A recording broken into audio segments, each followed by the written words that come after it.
The Mother's Day bill was $642.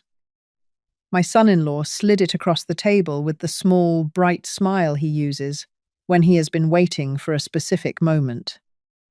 By Tuesday afternoon, I had found the $41,200 that had been quietly missing from my grandchildren's college savings since 2022. Here is what actually happened. My name is Margaret. I am 70 years old.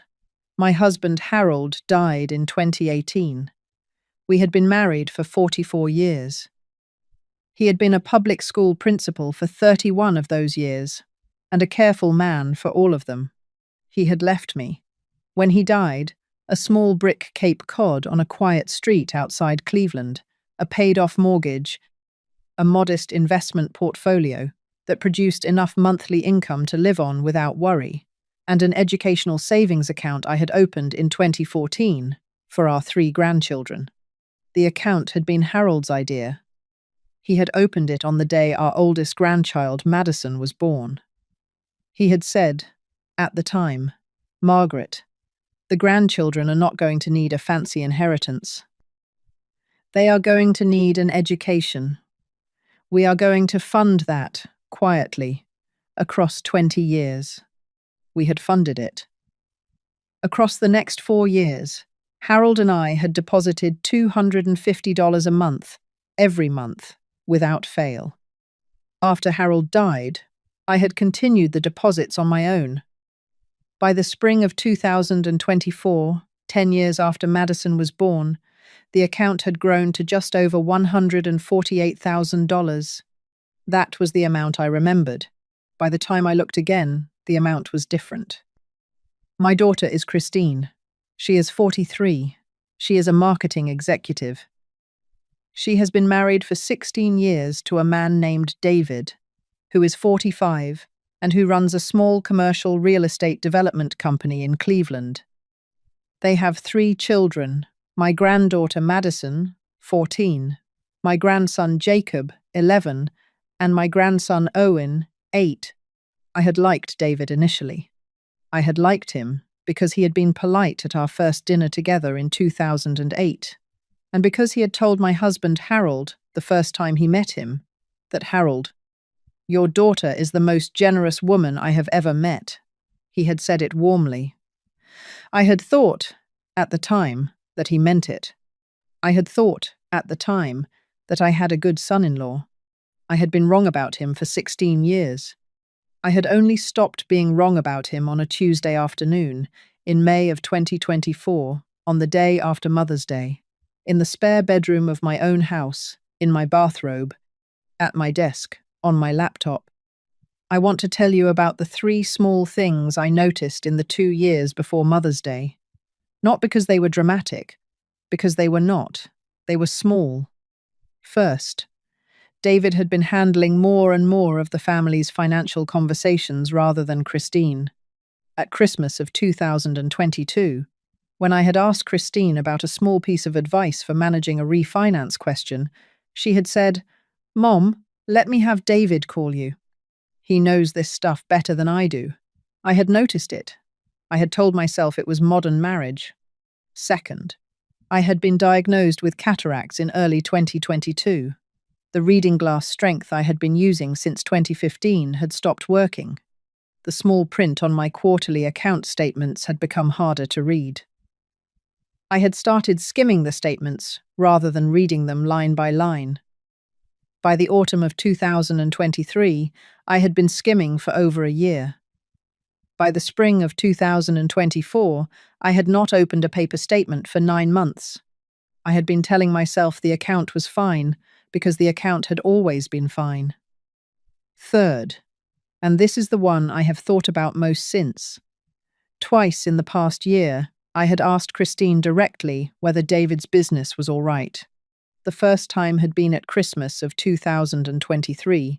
She had said, "Mom, don't worry about it. We're fine. Don't make this into something." The second time had been on a phone call in April of 2024, 4 weeks before Mother's Day. I had asked the same question. She had said, almost the same words, "Mom, please, we're fine. Don't push on this. I had stopped pushing. I had stopped pushing because my own daughter had asked me to stop pushing. That had been the mistake, not the missed statements, not the cataracts. The 2 times I had asked, the 2 times Christine had deflected, and my quiet decision to honor the deflection. If I had asked a 3rd time, perhaps I would have learned in April what I was about to learn in May. I would have lost only $6,000 instead of $41,200. But I had not asked a 3rd time. I had gone to Bertinelli's instead. The Mother's Day invitation had come 3 weeks earlier. It had come by phone. David had called me, not Christine.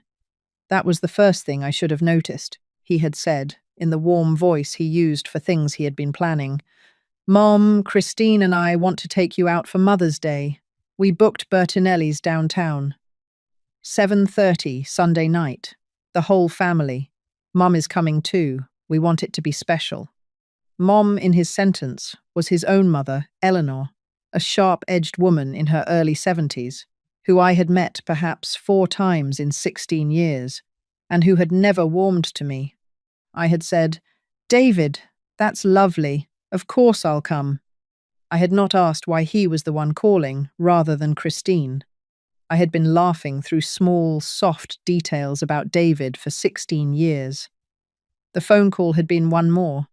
Mother's Day arrived. Bertinelli's was in a small, renovated building downtown. White tablecloths, soft Italian music, a wine list in a leather binder. The kind of restaurant where the entrees started at $38, and the waiter explained the specials twice, in case you missed one. I arrived at 7:20. David was already there, in a navy sport coat. Christine was in a soft cream blouse. The 3 children, Madison in a soft grey sweater, Jacob in a button-down shirt, Owen in a small clip-on tie, were seated quietly. David's mother, Eleanor, was in a deep red dress and pearls. I hugged Christine. I hugged the children. I greeted Eleanor with a small, careful smile. David pulled out my chair. He said, Mom, we're so glad you could come. He had called me Mom 4 times in 5 minutes. I noticed it. We sat down. The meal began. The wine was poured. The bread basket arrived. Madison sat next to me, the way Madison had always sat next to me at family meals since she was 4. The conversation moved through the usual channels. David's mother Eleanor told a story about her recent trip to a vineyard in Sonoma. Christine talked about Jacob's soccer season. Owen, 8, told me about a frog he had caught in their backyard the previous Saturday. Toward the end of the entree course, somewhere around plate clearing and the 2nd round of wine, David lifted his glass. He addressed the table.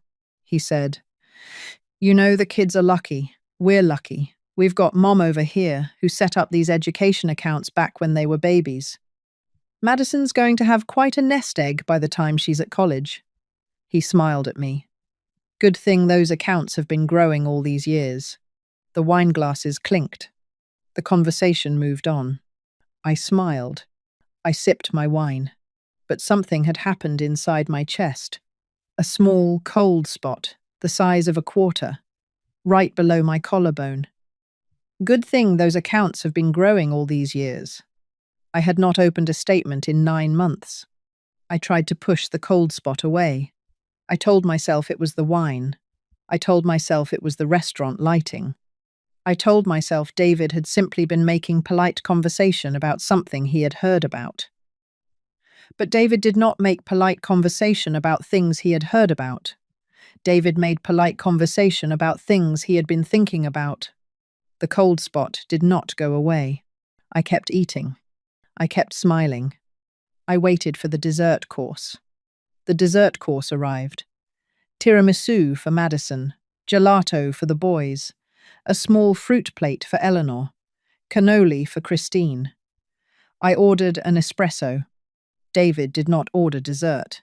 He had been holding a small leather folder in his lap for the past 20 minutes. I had not seen him pick it up. When the espressos arrived, he clinked his fork against his water glass. He said, Mom, we wanted Mother's Day to be the day we celebrate you. We picked the restaurant we knew you'd love. We wanted you to have the honor of treating the family. He slid the leather folder across the table. I opened it. The bill was $642, plus a 20% tip line, plus tax. I noticed that David had not made eye contact with me since the folder appeared. I noticed that Christine was looking down at her cannoli. I noticed that Madison, beside me, had stopped eating her tiramisu. I took a breath. I reached into my purse for my credit card. I slid the card into the leather folder. I handed the folder to the waiter. The waiter nodded and walked away. David turned to the table to his mother Eleanor, to Christine, to his children, and he said, with a small, warm laugh, "Mom always insists on paying. We tell her she doesn't have to, she insists." Eleanor laughed warmly. The children did not react. Christine did not laugh. Madison, beside me, did not laugh either. I had not insisted. I had not been asked. David had handed me the bill and said the words, "We wanted you to have the honor." I sat with my hand on my espresso cup. I did not correct him at the table. I want to tell you why I did not correct him. I did not correct him because I had been laughing through small, soft sentences about David for 16 years. And because correcting him in front of his mother and his children would have caused a scene that Christine would have spent the next 6 months apologizing for, and because something else was happening inside me that I did not yet have words for. The cold spot below my collarbone had grown. It was now the size of a small plate. Good thing those accounts have been growing all these years. Mom always insists on paying. 2 sentences, 40 minutes apart, both said in David's warm voice. Both not quite true. I drank my espresso. I signed the credit card slip the waiter brought back. I tipped the waiter $40 in cash directly into his hand. He had been polite. He had not known.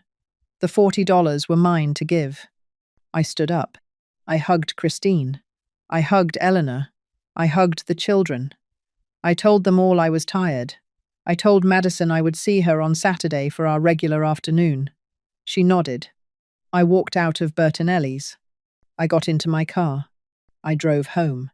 I sat in my own driveway for 9 minutes before I went inside. The cold spot had not gone away. Good thing those accounts have been growing all these years.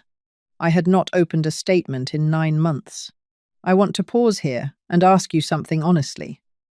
If your son-in-law had announced at a family dinner, in a tone of casual reassurance, that the education accounts you set up for your grandchildren had been growing all these years, and you had not personally looked at the balance in almost a year, what would you have done in the next 10 minutes? I think a lot of women would have told themselves the cold spot was nothing.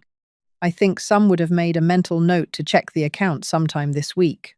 I think a brave handful would have gotten out of the car, gone inside, walked past the kitchen, and opened the laptop. I did the third thing. I went inside. I walked past the kitchen. I did not stop for water. I went straight to my small desk in the spare bedroom and opened my laptop. I logged into the credit union for the first time in 14 months. The balance was $41,200 lower than it should have been. I sat at the desk in my bathrobe. I did not move. If you have ever ignored a financial statement because you thought everything was fine, you are going to understand exactly what happened next. What happened next was this. I did not sleep that night. I did not call Christine. I did not call David. I did not call anyone. I sat at my desk in my bathrobe and I made a list on a small piece of paper of every transaction the credit union's online portal could show me from the past 3 years. The portal could only show me 24 months. I would need the rest from Ellen. Ellen Barnes had been the branch manager at our credit union since 1996. She had opened our first joint checking account with Harold. She had known me for 28 years. At 9 o'clock the next morning, I called Ellen. I said, "Ellen, I need to come in this morning. I need to see every withdrawal from the educational savings account for the past 3 years. I will be there at 10. Ellen said, Margaret, I will have it ready. I drove to the credit union. I sat in Ellen's small office. She had printed 3 years of transaction history on white paper, each page neatly stapled. She slid the pages across her desk. I read. The pattern was clear once it was on paper. 43 withdrawals across 24 months. They ranged from $400 to $2,800 each, never above $3,000. The $3,000 threshold was the threshold that would have triggered an automatic alert to me by mail. 43 withdrawals, all under $3,000, all authorized by signature. The signature was David's. Total, $41,200. I sat at Ellen's desk for a long time. I said, Ellen, how did this happen? Ellen looked at me carefully. She said, Margaret, when you added David as an authorized signer in 2017, when you went to Italy with your sister for 3 weeks and wanted someone available in case of emergency, you authorized him to make withdrawals up to $3,000 per transaction without secondary approval. The withdrawals have been technically authorized. They have also been, by my professional assessment, inconsistent with the stated purpose of the account. These are what we call unauthorized purpose withdrawals, authorized by signature, but used for purposes outside the account's defined intent. The credit union does not classify them as theft, Margaret, but they are a clear breach of the family trust the account was established under. You have grounds for a civil repayment demand. She paused. She said, I will help you fix this today. Ellen removed David as an authorized signer immediately. She froze the account, pending a forensic review. She helped me draft the first language of a formal demand letter. I left the credit union at 1 p.m. I drove directly to my lawyer's office. My lawyer's name was Patricia Reeves. She had drafted my will after Harold died. She was 64. She was efficient and warm, and she had been quietly available to me, by phone and by occasional lunch, for the 6 years since Harold's death. I had not made an appointment. I walked into her office at 1:40 p.m. and asked her receptionist if Patricia could see me for a few minutes. Patricia came out. She took one look at my face. She said, Margaret, come in. We sat in her office. I told her. The dinner. The wineglass toast about the growing accounts. The bill on the leather folder.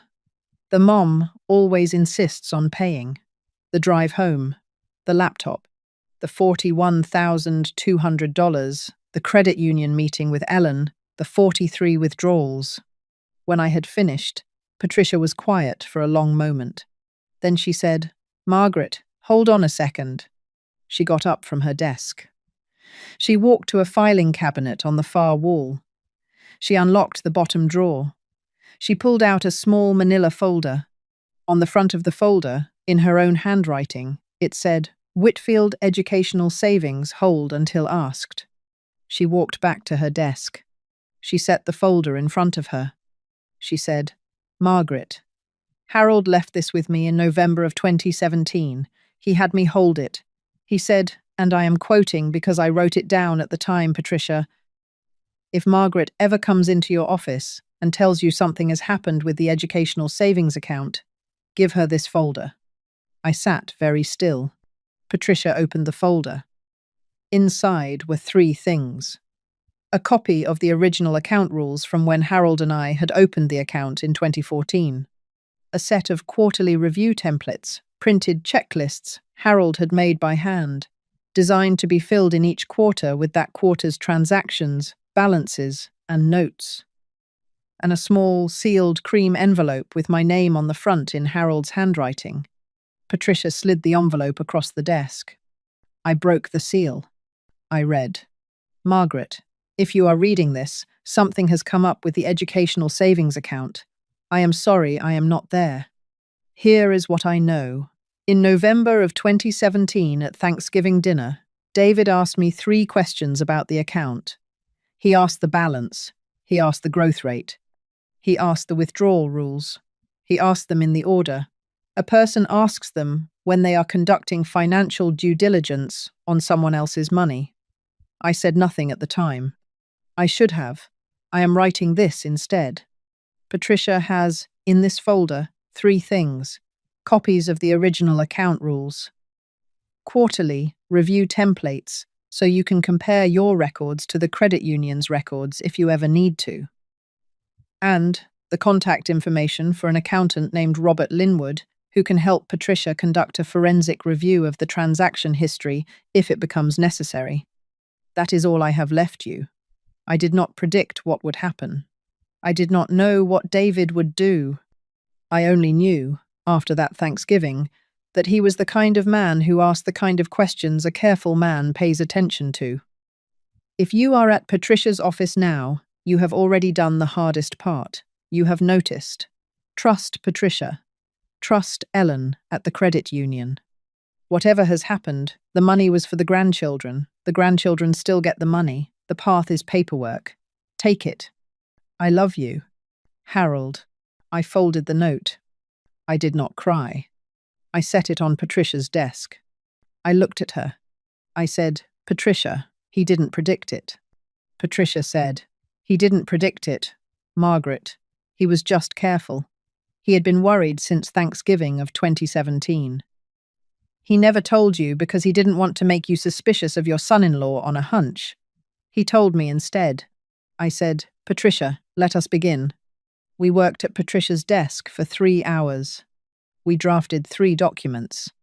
First, the civil repayment demand letter to David. The demand: full repayment of $41,200 plus 6% interest, repaid over 24 months, according to a formal written schedule. The alternative: civil action for breach of fiduciary duty and unauthorized purpose, use of trust funds. Second, the restructured architecture for the educational savings account.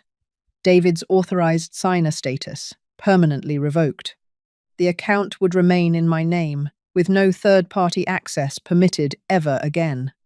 The 3 grandchildren, Madison, Jacob, and Owen, would remain equal beneficiaries. Each would inherit 1/3 of the balance at age 25. Third, a small additional clause. When Madison turned 25 and inherited her share, she would also become the trustee's successor for the remaining funds held in trust for Jacob, who would be 22 at the time, and Owen, who would be 19. Madison would manage their portions on their behalf until each reached age 25. She would be the trustee, not the favored inheritor, the future overseer. We finished drafting at 5:15. By 6 p.m. on Tuesday, the certified mail to David was ready. It went out Wednesday morning at 9. Christine called me on Thursday morning at 9:47 a.m. I had been waiting for the call. I had not been sure when it would come, but I had known it would come. I picked up on the second ring. She was crying before she said hello. Mom, what is happening? What did David do? I said, Christine, sweetheart, sit down. I am going to tell you what I learned this week. I told her. The dinner, the bill, David's wineglass toast, the drive home, the credit union, the $41,200. The 43 withdrawals over 24 months.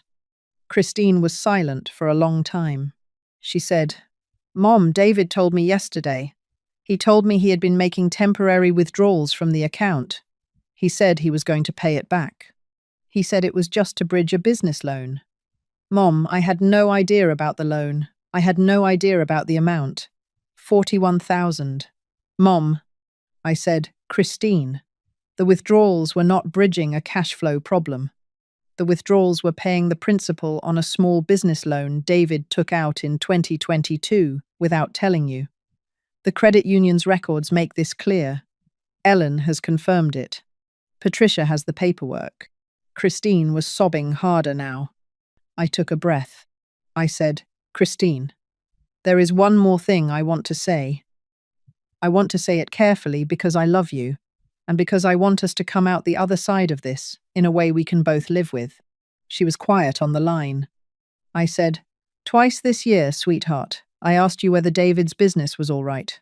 Once at Christmas. Once on a phone call in April. Both times you told me not to worry about it. Both times you told me you were fine. Sweetheart, you knew enough to be worried. You did not know the amount. You did not know about the savings. But you knew enough to deflect when your mother asked. I am not blaming you for what David did. That is David's. I am telling you that when I asked, twice, and you told me to stop, I stopped. If I had asked a third time, or pushed harder the second, we might have found this in April instead of May. I would have lost only $6,000 instead of $41,200. That is the part of this you and I will have to work through together over the next year. Not the criminal part, the honesty part, the asking and the deflecting, that part is ours. Christine was silent for a long moment. She said, Mom, I knew there was something. I told myself if I didn't say it out loud, it would not be true. I am Mom. I am so sorry. I said, Sweetheart, I know. I said, Christine, here is what is going to happen now. The educational savings has been restructured. The grandchildren will inherit equally 1/3 each at age 25. Madison will become trustee successor at 25. To oversee what is left for her brothers until they reach the same age. She is not the favored inheritor. She is the future overseer. The $41,000 will be repaid to the account by David, with interest, over 24 months. Or he faces civil action. Patricia has the paperwork ready. 3 things.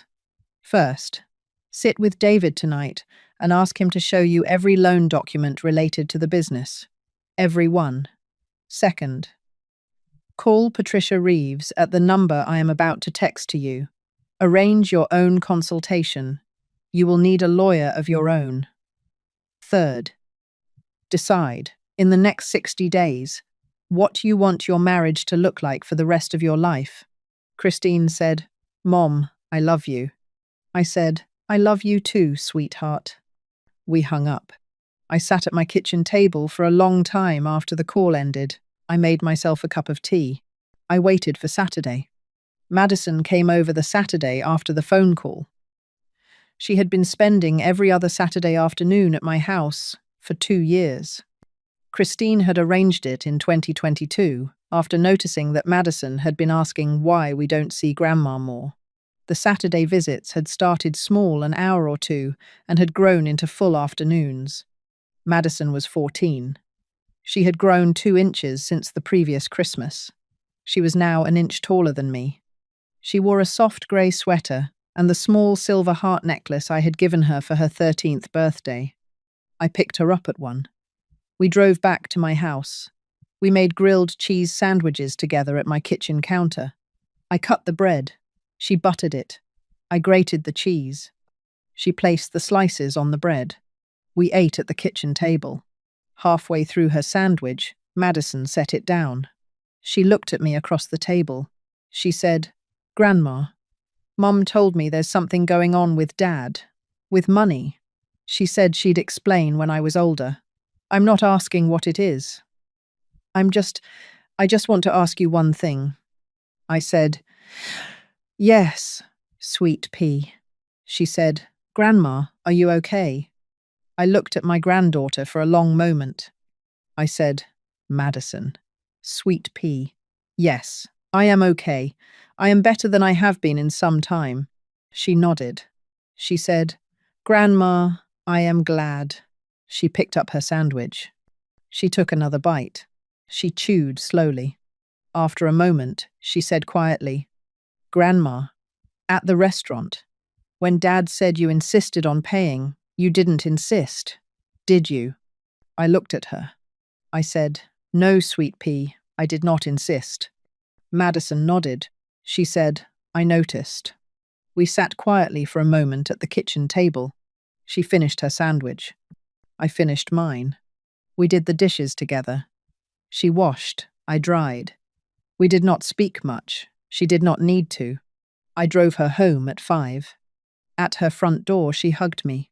She said, Grandma, Same time in 2 weeks? I said. Same time in 2 weeks, sweet pea. She went inside. I drove home. I sat in Harold's reading chair in the living room. I picked up the phone.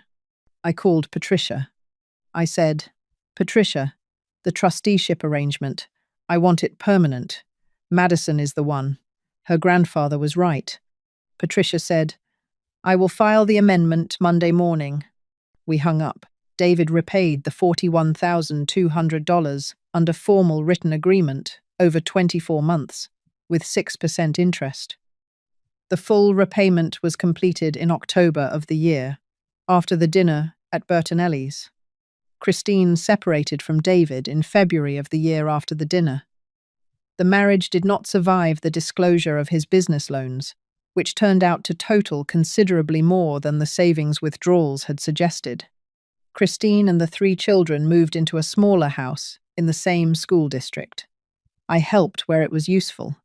I did not help where it was not. The Saturday visits with Madison continued. Sometimes Jacob and Owen came too, sometimes just Madison. Grilled cheese sandwiches at the kitchen table, the small silver heart necklace. That was it. That was enough. That night, I sat in Harold's reading chair in the living room with the small notebook I had begun keeping the morning after the dinner at Bertinelli's. And I wrote one line. They invited me to dinner, then made me pay. So I made them pay the loan alone, and I learnt, at 70, that the most generous thing my husband ever did for me was not the predictions he did not make. It was the note he left in 2017, telling me, in his own handwriting, that if anyone ever made me feel confused about money, I should call Patricia before signing anything. Sometimes dignity does not arrive with shouting. Sometimes it arrives at a kitchen table on a Saturday afternoon, when a 14-year-old grandchild between bites of a grilled cheese sandwich quietly says, I noticed. I closed the notebook. The educational savings was restored. Madison would be the trustee. Christine was free. David was paying the loan alone. Harold had not predicted any of it. He had only been careful. Careful had been enough.